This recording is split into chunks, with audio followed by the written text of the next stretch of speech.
Yes, page number 22, chapter 3, genetics, some basic fundamentals. Now, in your syllabus, you only have this green box. That means the syllabus is given in the green box. You have to study all these points, all these topics. But apart from that, you must know some basic things so that you will not get confused afterwards. Because if we directly starts with Mendel law, then you will not understand what all are involving in this Mendel law, who is Mendel, you will not understand. So we will discuss everything which is written in the chapter in short way. We will discuss everything in a short way. But your main syllabus is given in this green box. This will be coming in your exam. But if we start without looking once at the previous topics or the first topics, then it will not be clear to you. So we will do from the beginning itself. So we will read the box below on page number 22. One box is there, a chromosome diagram is there. We will read that box and understand what is written there. Whenever a child is born, the family members usually start comparing the child's appearance as to whom he or she resembles more. And all this, although a matter of chance, is governed by certain laws.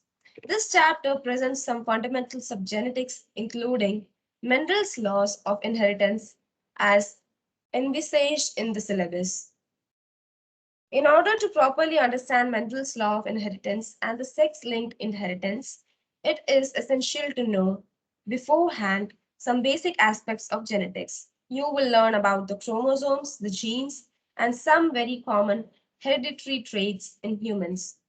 You can do several investigatory projects if desired. So in this chapter, it is written that what all are we going to study in this chapter. Before going to the Mendel's law of inheritance, we have to study what is a chromosome, what is a gene, what is heredity, what is genetics. You must know everything to proceed with the next topic of Mendel's law of inheritance. So we will start with genetics. What is genetics? It is very easy. You are learning it from ages, you are learning it from your earlier classes. You know it very well. Genetics is the study of hereditary. Now, what is hereditary? Hereditary is the process or the term which defines the transmission of characters from parents to offspring, right? Then one more question arises. Who is responsible for carrying the heredity? Now, who carries the hereditary units? The genes. Obviously, the genes which are present on the chromosomes, they are the carriers for hereditary. We will just start with genetics. So genetics is nothing but study of hereditary, heredity, transmission of body features from parents to offspring. That is referred as heredity. What is heredity?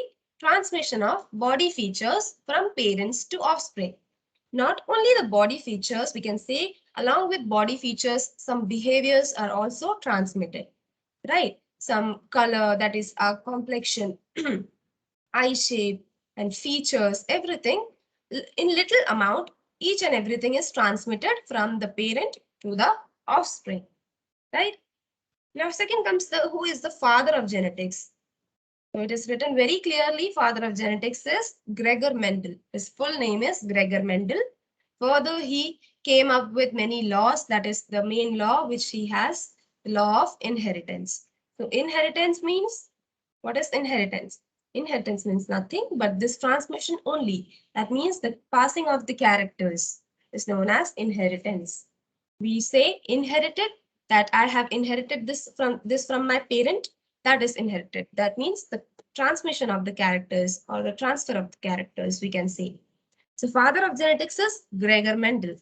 So he gave Mendel's law of inheritance. That means how transmission occurs, how from parents to offspring transmission occurs, what all are required and everything. We will study in the next topics.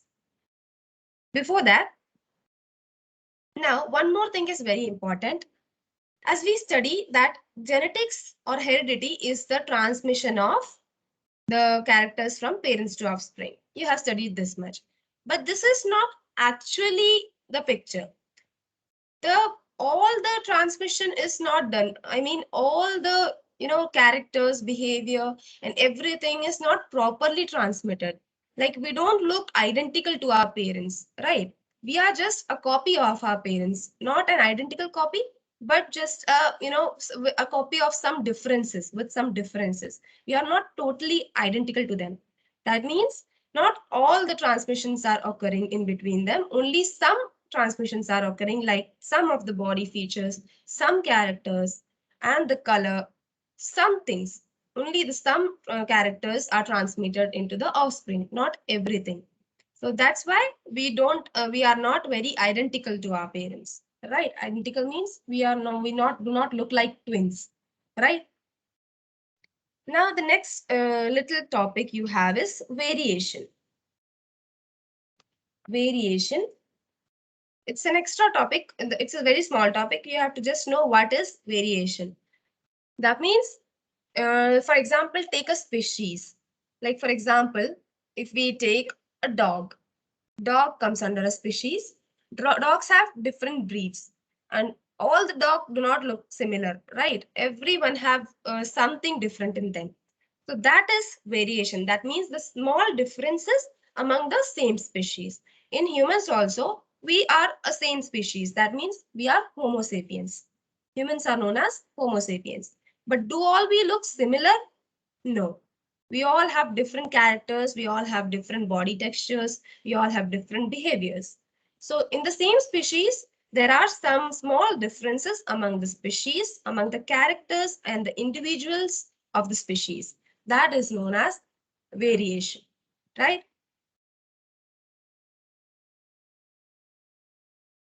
Now, the next topic is character. Now you can see on page number 23, a blue box is there.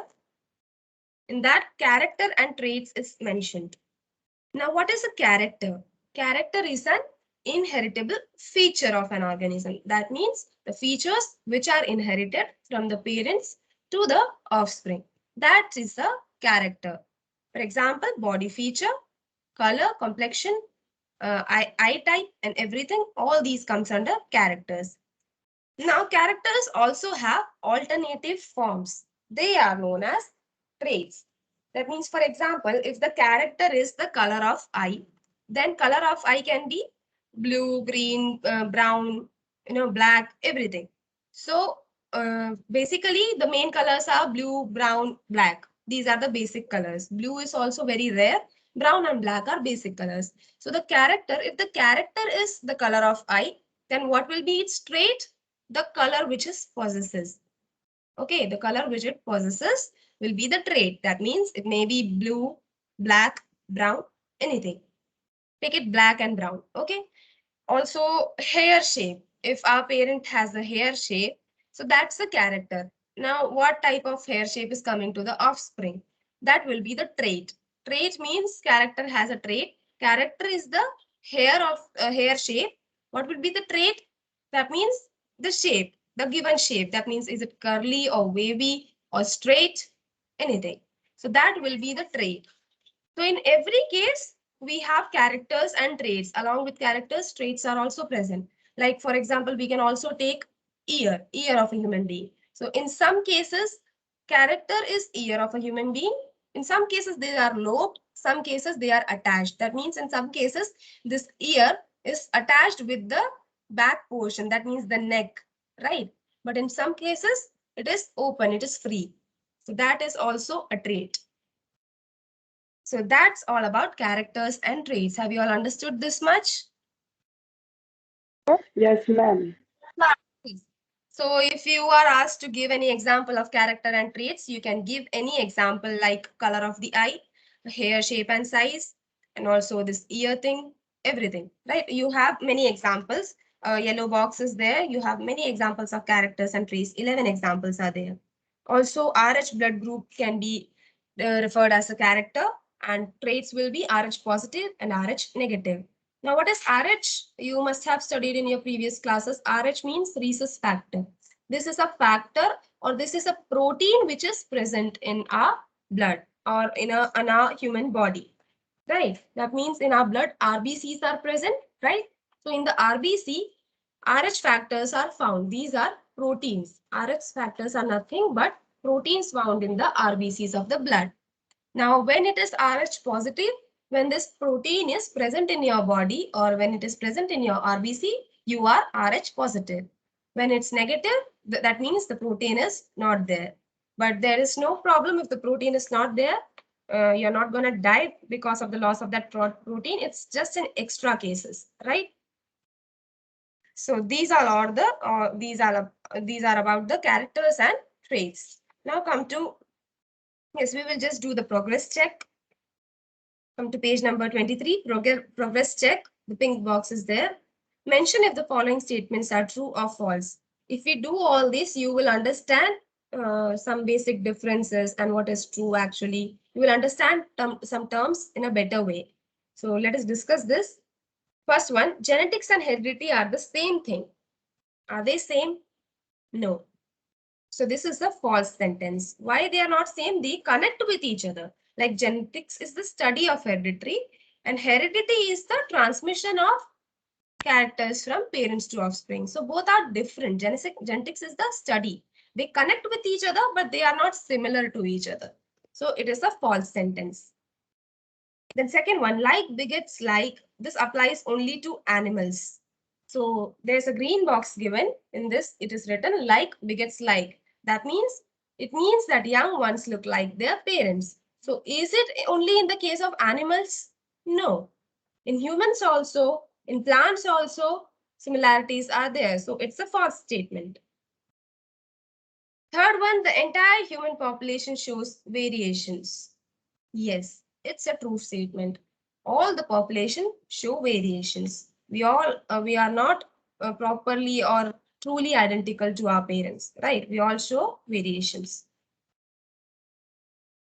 Which of the following in humans are established genetic traits? Tick mark the correct ones in the box provided. Come to page number 24. There's a box provided. Now, which of the following are the established genetic traits? First one, capacity to be a good cricketer. It's false. You have to put a cross mark. Why? Because capacity to become a good cricketer, this trait comes from our practice. This trait comes from our knowledge, our practice, learning. Learning behavior is implemented here. So this is a false statement. Curly hair. Yes, it's a true statement. It is an established genetic trait, right? Left-handedness. It is also a true statement. Quality of voice. It is also a true statement. Red-green color blindness. It is also a true statement. Only the first one, capacity to be a good cricketer, this comes from learning behavior. Learning is implemented there. So that's a false statement. Everything else is a true statement. These are all established genetic traits, right? Now come to chromosomes. Topic number 3.3, chromosomes, the carriers of heredity. The carriers of heredity.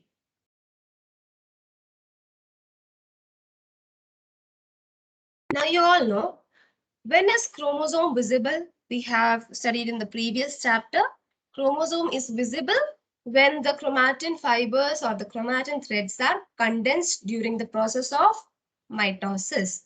When mitosis occurs, these chromatin fibers, that means you have studied the prophase, anaphase, metaphase, telophase. From prophase to metaphase, what is happening? These fibers are condensing, they are arranging themselves on a plane. You all remember the last chapter. So during mitosis, these chromatin threads, they condense themselves and forms chromosomes. So only during this mitosis division, that means the cell division, only during the cell division, these chromosomes are visible in the nucleus, not other than that. Only during cell division, because only during cell division they are condensing and the chromatin threads are condensing and becoming chromosomes. So they are visible during cell division inside the nucleus. Now come to, yeah, that's about chromosome, that chromosomes are the carriers of heredity. Now before I told you genes are the carriers for heredity. Obviously both are similar to each other, both sentences comply with each other because Genes are present inside chromosomes. So obviously, genes and chromosome both will be the carriers of heredity, right? Now come to chromosome number. It's on page number 24. Below that topic 3.3, chromosome number. Now, in every species, chromosome number is fixed. You must know this thing that whatever species may be, animal species or a human species, whatever it may be, the chromosome number is fixed. But it is not fixed, like it is not same in all. Like humans, animals, we don't have the same number of chromosomes. Like in humans, we have 46 number, and in animals it differ, like it depends on the animal. Like for example, some animals are given here: humans 46, gorilla 48, potato 48. So in plants also different number of chromosomes are there. Monkey 54, dog 78, right? So now you will think that dog has 78 number of chromosome. Why the dog is not bigger than us? No, it has to do nothing with chromosomes. Chromosomes are only the carriers of heredity. So dogs have more carriers, right? 78 number. Chicken also 78. Crayfish 200. And some insects have more than 1000 number of chromosomes. Insects which are so small, but they have more than 1000 number of chromosomes. That means their carriers, their traits are very much, farther and good from human beings. So the chromosome number, basically we are trying to say that the chromosome number in every species is same. For humans, it is 46. For dog, it is 78. So you have to remember basically the number of humans you have to remember, because we are studying the sex determination and everything. We are studying of human beings. So you have to remember the number 46, which is present in humans. Now, this is the fixed number in Homo sapiens. That means humans come under Homo sapiens. We all have a fixed number of chromosome 46, right? Now, this 46 number, this comes from, for suppose a parent are there, one male is there, one female is there. Both will have 23 pair each, right? Then only these 23 pair, 23 from male, 23 from female, if they mix together, if they fuse together, they will form 46 number, right? 23 plus 23, 46. So the offspring will contain 46 number of chromosome. So that means when during the sexual intercourse, 23, just a minute. Yes, during the sexual intercourse, 23 from female, 23 from male are fused, and thus the offspring formed has how many number of chromosome? 46 number of chromosomes. So that's the basic thing you have to remember. Now come to chromosome in homologous pairs. Now what do you mean by homologous chromosomes? We have studied it earlier. Homologous chromosomes is nothing but the chromosomes where the number of the chromosomes is same. The loci is same. Loci means the locus, the point where they are located. Everything is same. They are known as homologous chromosome. And the in which they are not same, they are known as heterologous. So we are basically studying homologous chromosomes. Yes, come to chromosomes in homologous pair, which is also given in page number 24.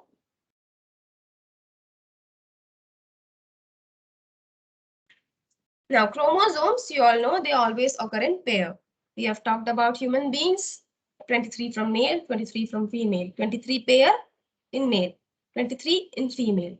So they always occur in pair, right? And always occur in even number. Like if they are mixed, they will form an even number. So we have already discussed in humans, 46 are there total. And from there, 23 23 in male, 23 in female.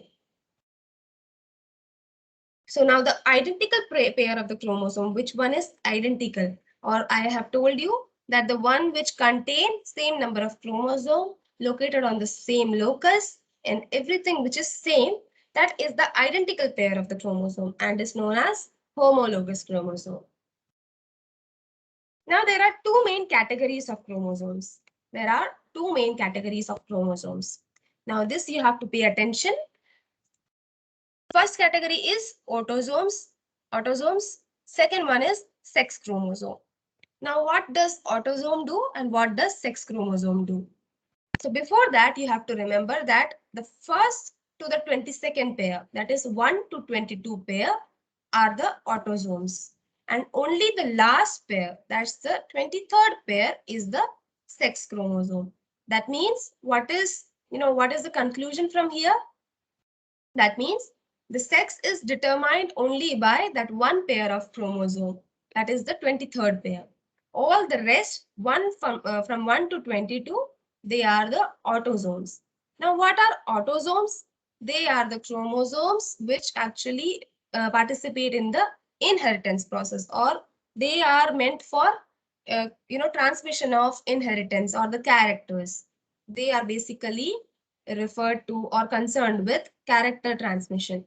And the sex chromosome, from the name itself, it is understood that they participate in the domination of sex of the child. Right? Have you understood this much? Any doubt? Everyone, can I get a No, ma'am. yes? No doubt? You should Yes, have a ma'am, no doubt doubt. or okay, no doubt, right?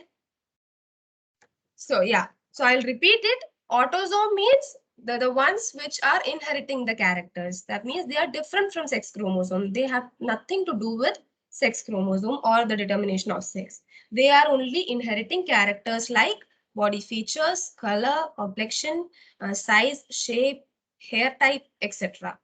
And the 23rd pair, which is the sex chromosome, helps to determine the sex of the child. Clear? Now come to, yes. So two main categories of chromosome, autosome and sex chromosome. This much is clear. Now one more thing. You all must be knowing that for females, the chromosomes are denoted by, chromosome is basically denoted by the alphabet X, right? You all know this. But for female, it's double X. Two X are there. And for male, X and Y is there. That means one X and one Y. So for female, it's XX, and for male, it's XY, right? Now the Y chromosome is always smaller than the X chromosome. That means the female is the dominant one here, right? In the male chromosome, X is the dominant one, and the Y chromosome is always smaller than the X, right? Now come to sex determination. Page number 25, sex determination. Yes, before that, come to page number 24. You can see on chromosome number 1, no, sorry, yes, chromosome, the carriers of heredity. In that paragraph, one point is there, one definition is there, karyotype. Like when these chromosomes are visible in the nucleus, what happens? The photographs are taken. Like when they are under a laboratory, photographs are taken, and these photographs are arranged using artificially arrangement, right? Artificially they are arranged, and this arrangement of these photographs is known as karyotype. That means this arrangement is also done on the basis of size and shape of the chromosome. You can see this diagram, figure 3.2 on the same page, page number 24, figure 3.2. You can see the arrangement 1, 2, 3, 4, 5 up to 23. It is arranged. Up to 22, you can see it is arranged according to the size and shape. Then in 23, you can see female XX and male XY is arranged differently, right? So this arrangement according to the size and shape is known as karyotype. So that's also for your extra understanding. What is karyotype? The arrangement of the chromosomes according to their size and shape, right? Now come to the next topic, sex determination, son or daughter. Sex determination. Now, here the main point is that sex depends on what? The sex of the child depends on the type of sperm which fuses with the egg of the female, right? Sperms of the male fuses with the egg of the female. So the sex depends on the type of sperm, the kind of sperm which fuses with the egg of the female and then thus further fertilizes the egg. So it depends on the sperm which one fuses with the egg and fertilizes it. It depends, right? Now, if example we are taking, like if X is from the egg, X chromosome we are taking from the egg of the female, and it is fusing with X chromosome of the sperm. So X and X will form what? X and X will form XX chromosome. That means XX combination. So you all know XX refers to female. So female combination is produced. Thus, who will be produced? The sex of the child will be female. Daughter will be produced. Right? X from the egg, X from the sperm is taken, fused together. They will combine and form XX combination, XX combination. So the daughter cell will be produced, right? A daughter will be produced. And if X from the egg is taken and from and from sperm, Y chromosome is taken. That means X plus Y is taken. X plus Y is fused. Then they will combine and form XY combination. Now XY refers to male. That means a son will be produced. So through this process, through this through this game of X and Y, we can just determine the sex of the child. Like if both are X, if both X are combining, then it will be a daughter for sure. Then if X and Y is combining, it will be a son, right? By this process, we can determine the sex of the child. Now, the next one, chromosomes, carriers of genes. Chromosomes, carriers of genes. Page number 25. Chromosomes, the carriers of genes. Now, you all know genes are present in the chromosome, right? So obviously they will carry genes, and then further genes will carry the heredity. Now, characters are carried by the chromosomes, all the characters. I've already told you the characters, the inheritance are transferred or carried by the autosomes. Autosomes are nothing, they are only the chromosomes. Chromosomes are divided into two, autosomes and sex chromosome. So autosomes are the carriers for inheritance or the characters, right? And also sex chromosomes are also known as allosomes. So you can also write autosomes and allosomes. If sex chromosome is easy for you, you can write that, or you can write allosomes. Now come to genes. Yes, genes are carried by chromosomes, right? So for example, if we take cat and lion, both are from cat family, right? Lion also belongs to cat family. That means they are from the same family. Both have 38 number of chromosome. That means the chromosome number is fixed in lion and cat. Both are same. The number is same. But if you see, they differ from each other, right? Cat is very different from lion. They have mustache, they have the shape, particular shape of the lion, but cats are small. Like they don't behave like lions. Lions are very aggressive, right? So they differ in all the behavior, the structure, and some of the physical appearance. Both of them differ from each other. This is because of the location of the chromosome. That means on the, on the locus where the chromosome is located.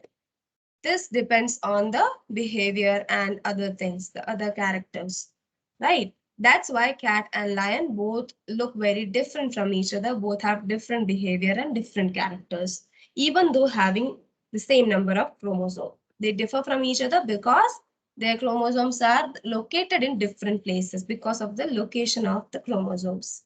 Is that clear to you? Yes, ma'am. Okay. Yeah, give me a minute.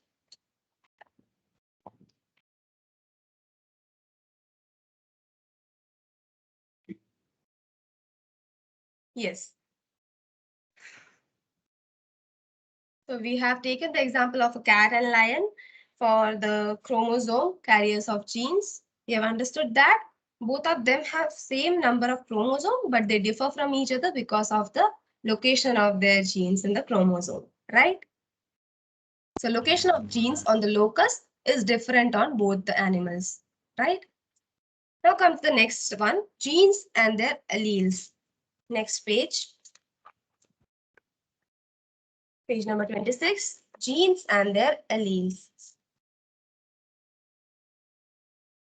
Now, gene is the hereditary unit. It carries heredity. Now, genes also have some alternative units or alternative forms. Those alternative forms are known as alleles. ALLELS, right? Alleles. Now, genes have alternative forms for character producing different effects. That alternative forms are known as alleles. For example, we can take a tongue. For example, we can take two individuals, right? In that, one individual can roll their tongue properly, one cannot. That's the allele. That's the function of the allele there. That means the allele present in the person who can roll is the dominant allele. We will know in the later topics what is dominant and recessive alleles. So you have to know this much, that allele is the alternative form of the genes, right? So example is given. In the character of tongue rolling, there are two possibilities. Either one can roll the tongue or one cannot.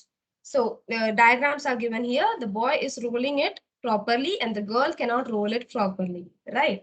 Thus, there are two alleles of this gene, one for rolling and the other for non-rolling. That means here the character is tongue rolling, right? And the allele or the trait we can say, the allele, the alternate form is proper tongue, that means tongue rolling, and the second one is non-rolling. You can see in the diagram, first one is proper roll and the second one is non-rolling. She has not rolled the tongue properly. Now come to dominant and recessive alleles. Dominant and recessive alleles. So dominant means, you all know, dominant word means ruling one, the one who rules. And the recessive one means the submissive one, which is inferior to the dominant one, which has an inferior complex, right?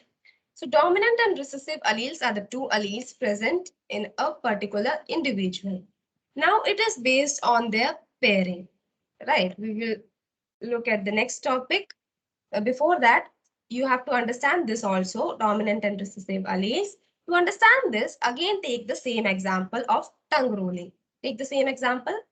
A large number of people can roll their tongue into a tube projecting out of the mouth. Try whether you can do it. Ask your classmates to try the same. Most of them can do it, but a few may not. This gene for tongue rolling is located on a particular pair of chromosomes. Thus, every individual has a pair of this gene. Now, how it is possible? How one individual can roll their tongue? Because the gene is located. Here also, the location of genes is very important. The genes are located on a particular chromosome, right? So that's why the particular individual is able to roll their tongue, right? Now, the dominant one is, genetics have some rules. We cannot write dominant and recessive everywhere, like dominant, recessive, this law, that law. We cannot write full sentences in genetics. Genetics is all about like small abbreviations are there. So for dominant, we use capital R, and for recessive, we use small r. So that's the alphabet given to the dominant, capital R, recessive, small r. That means, for the example, if we take the example of tongue rolling, the dominant one who can roll the tongue properly, it has capital R. That means tongue rolling. And the one which has small r, it is non-rolling, recessive one, right? We will read that green box. Alternative forms of a gene occupying the same position locus on the homologous chromosome and affecting the same characteristic but in different ways. This is the proper definition of alleles, right? They are the alternative forms of genes which occupies the same position. That means on a homologous chromosome, which has the same position, present on the same loci, everything, right? A pair of chromosomes showing four imaginary genes, A, B, C, and D. The situations depicted here are. So this is a pair of chromosome which has shown the genes located on particular locus, right? This A, B, C, D, these are genes located on some points, locus, right?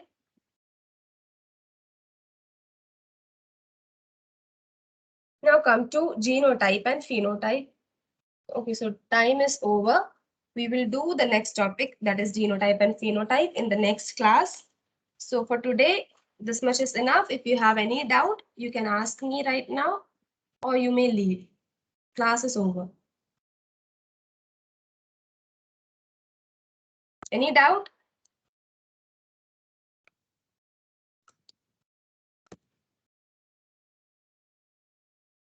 Okay, fine. So you all may leave. So we will discuss the next topic, genotype and phenotype, in the next class. That means tomorrow.